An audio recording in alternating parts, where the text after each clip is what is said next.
Bonjour à toutes et bonjour à tous. Nous les voyons partout, les vapoteurs. Le marché de la cigarette électronique a complètement explosé ces dernières années.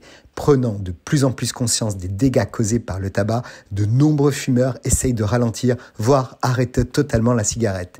Bien moins toxique, paraît-il, que la véritable cigarette, la vapoteuse est pour beaucoup le compromis idéal pour tenter de se sevrer petit à petit. C'est dans ce contexte que la cigarette électronique a su tirer son épingle du jeu et continue sa croissance chaque année en France, bien que la cigarette reste encore bien majoritaire dans les habitudes des fumeurs.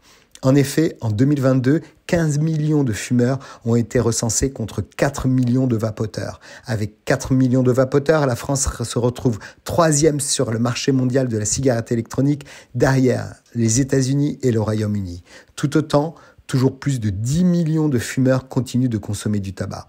L'équation est simple. On peut dire que le potentiel d'augmentation du nombre de vapoteurs est fort puisqu'il dépend en grande partie du nombre de fumeurs que l'on aura convaincu de passer à la cigarette électronique. Jusqu'en 2023, le marché de la cigarette électronique a connu une hausse comprise entre 5 et 10% chaque année, jusqu'à dépasser les 1,3 milliard d'euros de chiffre d'affaires cette même année.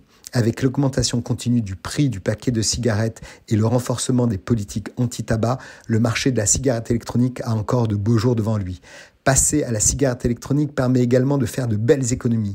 Le fait de passer au vapotage pour arrêter de fumer est également un moyen fort. En effet, compte tenu de l'augmentation d'un paquet de cigarettes, le vapotage devient moins cher pour le quotidien.